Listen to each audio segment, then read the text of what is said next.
For centuries, coffee has been more than just a drink. It's a morning ritual tied to wakefulness. Its power lies in blocking adenosine, the molecule that signals your brain to rest. But does the timing of that first cup influence its effects? Neuroscientist and podcaster Andrew Huberman recommends waiting 90 to 120 minutes after waking to allow for adenosine clearance. This comes from some evidence suggesting that early caffeine disrupts this process and might lead to an afternoon crash.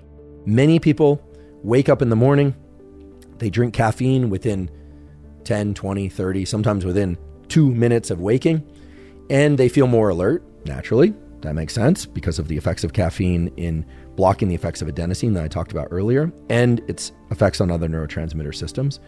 But then what they find is that in the early afternoon, in particular after lunch, they experience a dramatic dip in their overall levels of energy, the so-called afternoon crash. The caffeine ingested in the afternoon, for most everybody, I'd say for 95+% of people, disrupts the architecture and quality of their nighttime sleep. Coffee expert James Hoffman argues otherwise, saying that adenosine levels are already very low upon waking, making a delay unnecessary.